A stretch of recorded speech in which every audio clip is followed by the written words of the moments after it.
Hello student, আমি তোমাদের M sir তোমাদের সকলকে স্বাগত জানাই। এসএলএসটি ওয়েটিং ক্যান্ডিডেটরা, তোমরা যারা এই মুহূর্তে প্রচন্ড টেনশনে আছো এবং সারাদিন ইউটিউবে বিভিন্ন আপডেট খুঁজছো, তোমাদের জন্য আজকের এই ভিডিওটা হতে চলেছে সবচেয়ে গুরুত্বপূর্ণ।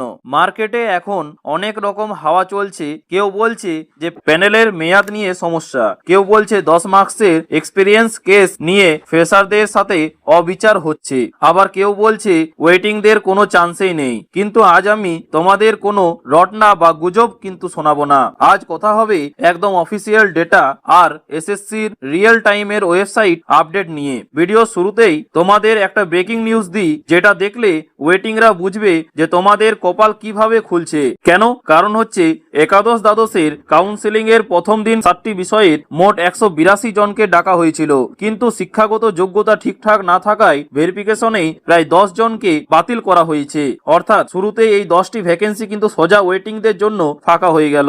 আর হ্যাঁ, ভিডিও শুরুতেই তোমাদের আরেকটা বড় টেনশন আছে, আমি দূর করে দিই। তোমরা অনেকেই আমাকে জিজ্ঞেস করছো যে দাদা, বাকি সাবজেক্টগুলোর সেকেন্ড ফেজ কাউন্সেলিং কবে থেকে শুরু হবে? দেখো, মার্কেটে এখন অনেকে কিন্তু ডেট ঘুরে বেড়াচ্ছে, ঠিক আছে। কেউ বলছে যে কালকে নোটিশ আসবে, আবার কেউ বলছে অনেক দেরি হবে। কিন্তু তোমাদের দাদা হিসেবে বর্তমান পরিস্থিতির অ্যানালাইসিস করে একদম জেনুইন একটা এক্সপেক্টেড ডেট কিন্তু বলছি, তোমাদের সামনে তুলে ধরছি। সবকিছু ঠিকঠাক চললে আগামী মাসে 10 তারিখের আশেপাশেই কিন্তু তোমাদের সেকেন্ড ফেজ কাউন্সেলিং এর একটা নোটিশ পেয়ে যাওয়ার প্রবল সম্ভাবনা রয়েছে। তাই কান কথায় বিশ্বাস করে একদম প্যানিক করো না, শুধু আপডেটগুলোতে নজর রাখো। তাছাড়া আজকের ভিডিওতে আমি তোমাদের একদম ক্যালকুলেশন করে দেখাবো যে গতকাল 25 তারিখের কাউন্সেলিং এর পর ঠিক কতগুলো সিট ফাঁকা হলো, কেন ইন সার্ভিসরা চাকরি নিচ্ছে না, আর তোমরা ওয়েটিং থেকে কিভাবে সিএমএল মানে কম্বাইন্ড মেরিট লিস্ট র্যাঙ্ক দিয়ে নিজেদের চান্স বের করবে। তাই স্কিপ না করে পুরো ভিডিওটা মন দিয়ে দেখো। কাল 25 তারিখ কাউন্সেলিং এর শেষ হলো। এবার চলো এসএসসির অফিসিয়াল স্কুল অ্যালটমেন্ট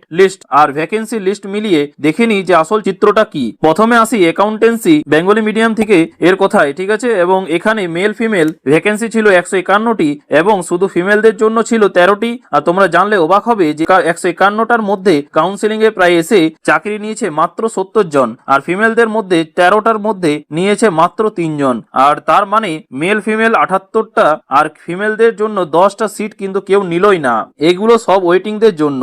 আর তাছাড়া অ্যাকাউন্টেন্সি হিন্দি ও উর্দু মিডিয়ামেও একই অবস্থা। হিন্দিতে 11টা সিটের মধ্যে 10 জন নিয়েছে, একটা ফাঁকা। উর্দুতে 3টের মধ্যে 1 জন নিয়েছে, 2টো সিটেই ফাঁকা। সবচেয়ে বড় চমক রয়েছে যে এগ্রোনমি মানে বেঙ্গলি মিডিয়াম এ, ভাই এখানে কিন্তু মেল ফিমেলে মোট সিট ছিল 40টা আর চাকরি নিয়েছে মাত্র 8 জন। হ্যাঁ, ঠিকই শুনেছো, বাকি 32টা সিট পুরোপুরি কিন্তু ওয়েটিংদের জন্য ফাঁকা। এর ফলে বুঝতে পারছো তোমরা যে যারা এখনো পর্যন্ত যাদের সাবজেক্টে এখনো পর্যন্ত কাউন্সেলিং হয়নি, তাদের কিন্তু প্রচন্ড পরিমাণে কিন্তু সুযোগ রয়েছে যে তারা তাদের ওয়েটিং লিস্ট থেকে অনেকেই কিন্তু ডাক পাবে। এবং বাকি সাবজেক্টগুলো এখনো না আসা পর্যন্ত এখনো পর্যন্ত কিছু বলা যায় না। সেটা কিন্তু সেকেন্ড ফেজে হতে চলেছে, সেটা আমরা এক্সপেক্টেড ডেট আমরা বললাম যে 10 তারিখের মধ্যেই কোনো একটা নোটিশ তোমাদের সামনে তুলে ধরা হবে। তোমাদের কি মনে হয় অবশ্যই কিন্তু কমেন্ট বক্সে জানাবে। এবং তোমরা বাংলা ইংরেজি যে যে সাবজেক্টগুলো আছো সেগুলো থেকেও কিন্তু অনেক ওয়েটিংদের জন্য সিট ফাঁকা থাকবে। তাছাড়া ফিজিক্যাল এডুকেশনও বেঙ্গলি মিডিয়াম এতেও কিন্তু মেল ফিমেলে 15টার মধ্যে 10 জন কিন্তু নিয়েছে, 5টা ফাঁকা। আর ফিমেলে একটা সিট ছিল, সেটাও কেউ নেয়নি। অর্থাৎ ওয়েটিংদের জন্য প্রতিটি সাবজেক্টেই প্রচুর সুযোগ তৈরি হচ্ছে। এবার আসি আসল কথায়, যে মার্কেটে এখন যে ফ্রেশার বনাম ইন সার্ভিস ডিবেট চলছে, তার প্রভাবটা এখানেই কিন্তু স্পষ্ট। এত মানুষ সরকারি চাকরি পেয়েও কেন নিচ্ছে না? দেখো, যারা চাকরি নিচ্ছে না তারা কিন্তু মূলত অন্য ডিপার্টমেন্টে আগে থেকেই চাকরি করে বা অন্য কোনো স্কুলের টিচার। যেহেতু তারা অলরেডি সেটেলড আছে, ঠিক আছে, তাই কাউন্সিলিং এ এসে যখন দেখছে যে বাড়ির কাছের বা সুবিধা মতো পছন্দের স্কুল পাওয়া যাচ্ছে না, তখন তারা আর এই চাকরিতে জয়েন করছে না। আর এর ফলেই ফ্রেশারদের জন্য, বিশেষ করে যারা ওয়েটিং লিস্টে আছো, তাদের জন্য একটা সুবর্ণ সুযোগ তৈরি হয়েছে। একদিকে ডকুমেন্টস ভেরিফিকেশনে বাতিল হচ্ছে, আর অন্যদিকে ইন সার্ভিসরা সুবিধা মতো পোস্টিং না পেয়ে ছেড়ে দিচ্ছে।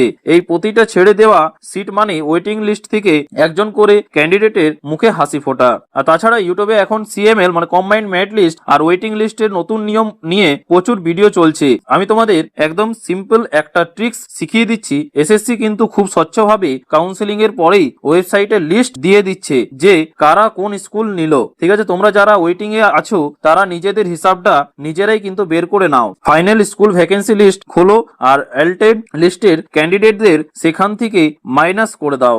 এলটেড লিস্টের ভ্যাকেন্সি কোড এর সাথে তোমার অরিজিনাল লিস্টের কোড মিলিয়ে দেখো যে কোন কোন স্কুলগুলো অলরেডি বুক হয়ে গেল। এরপর তোমার সিএমএল মানে কম্বাইন্ড মেরিট লিস্ট র্যাঙ্ক আর ক্যাটাগরি ধরে হিসাব করে নাও যে তোমার সামনে ঠিক আর কটা সিট ফাঁকা আছে। তোমাদের টেনশন কমাতেই এসএসসি এই ট্রান্সপারেন্সিটা রাখছে। আশা করছি আজকের এই অফিসিয়াল ডেটা ভিত্তিক ভিডিওটা দেখার পর তোমাদের মনের অনেক কনফিউশন দূর হয়েছে এবং একটা এক্সপেক্টেড ডেটও আমি দিয়েছি যে সেকেন্ড ফেজ কাউন্সিলিং কবে হবে। আর তাছাড়া অন্য সাবজেক্টগুলোর কাউন্সিলিং এও ঠিক এইভাবেই সিট ফাঁকা হবে। আর 10 তারিখের আশেপাশে নোটিশ এলে তো আমি সবার আগে তোমাদেরকে আপডেট দেখাবোই। ঠিক আছে, তাই একদম পজিটিভ থাকো। আর তোমাদের কার কোন সাবজেক্ট আর সিএমএল র্যাঙ্ক কত সেটা আমাকে অবশ্যই কিন্তু কমেন্ট বক্সে জানাতে বলবে না। আশা করছি এই ইনফরমেটিভ ভিডিওটা অবশ্যই তোমাদের ভালো লেগেছে এবং সে ভালো লাগলে অবশ্যই লাইক করে প্রচুর পরিমাণে বন্ধুদের সাথে শেয়ার করে দিও যাতে তারাও কিন্তু এই দুশ্চিন্তা থেকে মুক্ত হতে পারে। ঠিক আছে, আজকে এই পর্যন্তই, দেখা হচ্ছে পরের ভিডিওতে নতুন কোনো আপডেট নিয়ে। থ্যাংক ইউ, পাশে থাকবে, সুস্থ থেকো।